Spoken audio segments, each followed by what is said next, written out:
De Glee à American Story en passant par Dahmer et les frères Menendez, il a créé un véritable empire télévisuel. Entre le corps poussé à son paroxysme et les plaintes des familles des victimes, jusqu'à où ira le génie de Ryan Murphy. Ce qui vous choque le plus au sujet d'Ed Gein? Moi Cécile, je parle de cinéma et de pop culture, alors n'hésite pas à t'abonner pour en savoir un peu plus. Si tu le connais pas, Ryan Murphy c'est un scénariste, producteur et réalisateur. Il est né en 1965, il s'est fait remarquer en 2003 avec la série Nip Tuck. Mais il faut le savoir, Ryan Murphy c'est l'un des premiers réalisateurs qui a mis en avant dans ses séries la communauté LGBTQ+. J'ai regardé Glee quand j'avais 10 ans et c'était la première fois que je voyais ces thématiques abordées. Par la suite, il y a eu American Horror Story et c'est là qu'il a imposé son style. Une combinaison de glamour, de noirceur, de critique sociale et de personnages souvent marginaux. Dans la série Hollywood par exemple, il parle de l'homosexualité et des personnes de couleur au sein d'Hollywood dans les années 30. En bref, le mec est en avance sur son temps, il comprend les codes de la nouvelle génération et la nouvelle génération le comprend. Glee fait un carton à l'époque, American Horror Story aussi, si bien qu'il y a de grosses têtes qui se ramènent au casting, comme Lady Gaga, Kim Kardashian, Sarah Paulson et plein d'autres acteurs comme Evan Peters qu'on verra après dans Monster. Et en 2018, il décide de se concentrer sur des séries inspirées de faits réels. Show that to the rear, Mr. Simpson, the man. Thank you. Other hand, please. Avec American Crime Story, on a une saison sur O.J. Simpson et une saison sur Versace. On voit déjà là, il montre des crimes passionnels, des personnes psychologiquement instables et une vision d'Hollywood qu'on a très peu. Et déjà à cette époque, il est retenu pour sa capacité à bousculer les codes du récit traditionnel. Mais beaucoup se posent la question, qu'est-ce qui est vrai entre fiction et réalité? Alors quand il annonce qu'il va faire une série sur Dahmer, pas mal de gens s'interrogent. Oui, parce que le cas Dahmer, il est assez spécial. 18 corps. Les enquêteurs ont mis fin au massacre parce qu'une victime a échappé in extremis au coup de couteau de l'assassin. Vu que c'est une affaire qui s'est déroulée dans les années 80, les familles des victimes sont encore bien présentes. Surtout que Dahmer a eu des crimes homosexuels. Les victimes sont des hommes, apparemment attirés sur place dans l'espoir d'une aventure homosexuelle. Victimes du cannibale, ils en sont ressortis en morceaux sur la liste d'un macabre inventaire. Alors là se posait un véritable enjeu. Qu'est-ce que Ryan Murphy avait en tête? Le 21 septembre 2022 sort la série Monster avec la première saison basée sur Jeffrey Dahmer. Et plusieurs polémiques ont entaché la série. Déjà au moment de sa sortie, elle sort dans le contenu LGBTQ+, sur Netflix. Et à cette époque, beaucoup de personnes ont jugé inapproprié de voir cette série dans cette catégorie. Et on se rend vite compte que Dahmer est assez glorifié. Enfin ça, pour moi, c'est vraiment une question de point de vue. Ryan Murphy voue un traitement à ses personnages assez spécial. Il essaye de rentrer dans la psyché du tueur en série et de faire une autopsie du monstre. En gros, on essaye de comprendre pourquoi cette personne est devenue un monstre. Le problème avec tout ça, c'est qu'on pourrait le voir comme des excuses. Il est devenu un monstre parce qu'il a eu une enfance difficile. En fait, le problème qu'on avait dans les scènes de cette série, c'est qu'on avait la caméra seulement parfois de son point de vue, et pas souvent d'un point de vue extérieur. Le problème avec ces épisodes-là, c'est qu'on vivait dans son intimité, et du coup, on liait limite une relation hyper intime avec ce personnage. On apprend à comprendre ses blessures du passé, de son enfance, sauf que là est tout le problème auprès du spectateur, et ça génère de l'empathie. Mais l'empathie peut avoir ses limites. Le problème, c'est qu'il y a énormément de spectateurs qui ont voué un culte à Dahmer. Bien que la série montre les crimes de Dahmer comme dans toute leur brutalité, certains estiment que la mise en avant de son personnage contribue malgré tout à en faire une figure fascinante aux yeux du public. Ça alimente un certain fétichisme autour des tueurs en série. Et puis la mise en scène de Ryan Murphy, elle insiste vraiment sur les corps. À l'époque, on a jugé excessif d'en faire beaucoup trop avec les corps, relançant le débat sur les limites éthiques à la télévision. Il reste un problème. Le traitement des victimes et de leurs familles. Plusieurs proches de victimes de Jeffrey Dahmer ont dénoncé la série, expliquant qu'ils n'avaient pas été consultés et qu'ils ont revécu un traumatisme en voyant leur histoire exposée sur une plateforme mondiale. Certains ont parlé d'une exploitation purement commerciale d'événements tragiques. On se souvient dans la saison, il y a un personnage qui est la sœur d'une des victimes qui s'énerve durant le jugement. Alors ça a véritablement existé, ça a même été documenté puisque ça a été filmé, tout le jugement a été filmé. On voyait cette personne en train d'agir. C'est toujours la limite de l'éthique et de l'art. Mais Ryan Murphy a répondu à ça. Il a dit que l'histoire appartenait à l'Amérique, qu'elle appartenait au monde, qu'elle appartenait au public. qu'il avait essayé de contacter les victimes, mais qu'il n'avait pas eu des réponses positives. Malgré que ça entache un petit peu la sortie de la série, Monster, l'histoire de Jeffrey Dahmer, a cartonné à sa sortie. Sur Netflix, elle est restée numéro 1 pendant des mois, et Evan Peters a reçu un Emmy Award. Il dira que pour lui, c'était extrêmement dur de jouer ce rôle, mais qu'il l'a fait en essayant de rendre hommage aux victimes. À la fin de la saison, on a un cadran avec tout le nom des victimes et les numéros à appeler aux États-Unis en cas d'agression. Mais est-ce qu'après cette première saison, Ryan Murphy va en tirer une leçon? Pas vraiment. Il décide de revenir le 19 septembre 2024 avec ni plus ni moins d'un meurtre qui a choqué les États-Unis. Contrairement à la saison sur Dahmer, celle-ci est un peu plus enjouée. Il y a beaucoup plus de couleurs, beaucoup plus d'humour, beaucoup plus de légèreté. Pourtant, on parle d'un meurtre qui a choqué les États-Unis, celui des Menendez sur leurs parents. On a assassiné nos parents ensemble, Eric et moi. Ça nous a pas mal rapprochés, je crois. On est dans les années 80, deux jeunes ados hyper sulfureux veulent la gloire, la réussite et l'argent. Notre vie, c'était de la merde. Entre pouvoir à Hollywood, Los Angeles, on ressent vraiment toute une frénésie autour des deux frères. Mais cette fois-ci, les polémiques sont différentes. Ce qu'il faut savoir, c'est que Lyle et Eric Menendez, contrairement à Dahmer, ils sont vivants. Et ils sont toujours en prison. Leur relance de procès était même en cours pendant la sortie de la série. Alors quand les gens ont compris que la saison allait sortir, ils avaient extrêmement peur sur ce que Ryan Murphy allait proposer. Et ils avaient bien raison. On ne tue pas ses parents de cette façon. Comme je vous le dis depuis le début de cette vidéo, Ryan Murphy aime mettre en avant les personnes de la communauté LGBTQ+. Sauf que pour ces deux personnes qui existent vraiment, elles n'ont jamais dit qu'elles faisaient partie de cette communauté. Mais quand tu fais une série sur des personnes qui existent, elles peuvent potentiellement l'avoir. La série montre Lyle et Eric Menendez avec des scènes très intimes, y compris même des baisers sur la bouche, et une scène de violence sexuelle. Eric dira que ces scènes sont totalement fausses et malhonnêtes. Il explique qu'elles n'ont aucun fondement dans la réalité. Et là, ça pose véritablement problème parce que la polémique touche des faits historiques. Les familles des victimes ont très mal vécu cette saison. Et ce qui est marrant, c'est que Ryan Murphy a totalement réussi. La cible, les 16-25 ans, ont aimé cette série et il n'y a rien qu'à voir. Sur les réseaux sociaux, Lyle était devenu une véritable star.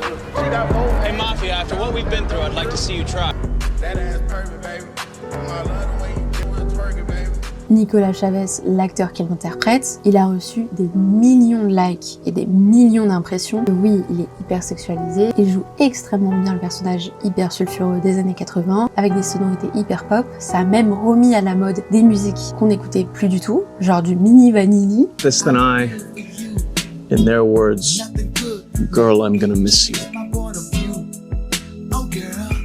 Mais ça a aussi permis de remettre cette affaire au goût du jour. Parce que oui, ces deux frères qui ont tué leurs deux parents, ils ont été victimes de violences. Il y a eu une mobilisation sur les réseaux sociaux, ils ont refait appel et la série a quand même aidé à repropulser cette affaire devant les tribunaux. Il y a même Kim Kardashian qui a rendu visite à un des frères avec un des acteurs de la série. Il a pu lui parler, lui dire sa vision de la saison et ce qu'il a essayé de transmettre au public. Avec du recul, énormément de jeunes ne connaissaient pas cette affaire et ça a pu remettre au goût du jour ce jugement. Mais la série relance le débat sur la responsabilité des créateurs de True Crime. Jusque où peut-on vraiment prendre des libertés avec la réalité sans nuire aux personnes concernées? Ryan Murphy, il a défendu son choix en affirmant que la série était une narration multiple, pas un documentaire, et qu'il avait besoin d'opter pour tous les points de vue. C'est pour ça qu'on voit le point de vue aussi des parents. Et je pense que toutes ces polémiques ont déterminé son choix pour la 3e saison, le cas Ed Gein.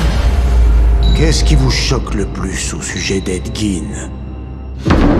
Oui, parce que l'affaire Ed Gein, elle date des années 50. Donc le tueur en série est déjà décédé, les proches des victimes aussi. C'était pas la première fois qu'on faisait un film ou une série sur lui. Alors il fallait vraiment se demander comment Ryan Murphy allait véritablement réinventer cette histoire. Parce que mine de rien, la fiction, elle permet aussi de réinventer des faits réels et de nous les montrer sous un autre jour. J'aime personnellement beaucoup les documentaires et je trouve ça hyper intéressant.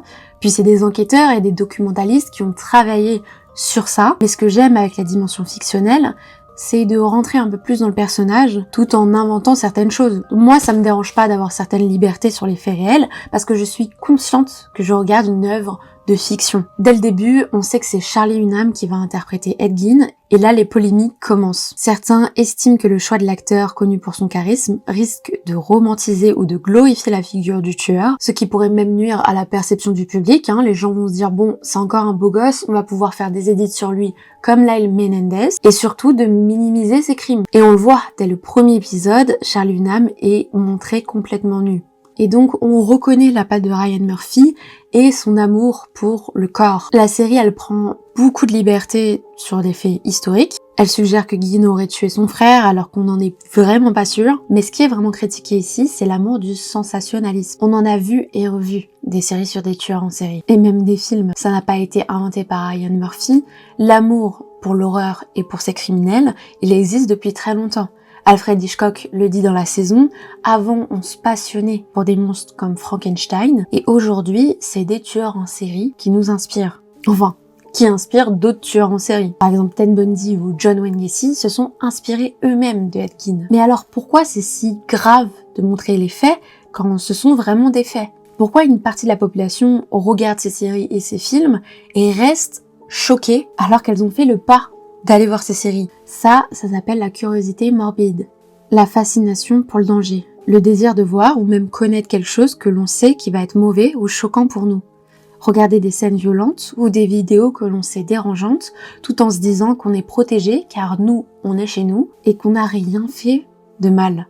Mais pourtant, on les regarde. C'est l'effet du tabou ou de l'interdit. En fait, on a tellement dit pendant des années que c'était hyper dangereux et hyper tabou de regarder ces gens, et que ces gens étaient tellement des marginaux, des monstres, qu'on a finalement envie de connaître ces monstres. En psychologie, ça peut être lié à une forme de masochisme intellectuel. Le plaisir ou la satisfaction vient du fait de transgresser ou de s'exposer à quelque chose de négatif. Personnellement, j'aime énormément regarder des documentaires sur du true crime, je trouve ça hyper passionnant. J'apprends tellement de choses et on se rend compte qu'on n'est pas les seuls, ça fait des années que c'est comme ça. C'est pas un truc qui date il y a quelques mois ou à cause de Netflix, c'est vraiment l'humain qui est véritablement comme ça. Et avec ces séries ou ces films, ces réalisateurs nous posent face à nos propres problématiques. Alors oui, c'est complètement perché, et je le dis, je pense que Ryan Murphy a un grain, mais est-ce qu'on peut vraiment l'en vouloir? Dans ces séries, il y a une absence totale de morale, puisque comme on est avec ces personnages, on est plus proche des tueurs en série que des victimes. Et là où je suis d'accord avec le public, c'est que pour moi, les victimes doivent être beaucoup plus mis en avant que les auteurs des crimes. Malheureusement, le crime profite toujours à celui qui l'a fait. Il y a énormément de séries ou de films où on en apprend un peu plus sur les victimes et on a aussi leur point de vue.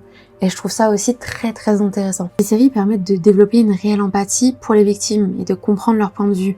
Alors oui, on le sait, Ryan Murphy a un attrait pour l'horreur. Il n'y a rien qu'à voir American Horror Story, il avait déjà posé les bases de Monster.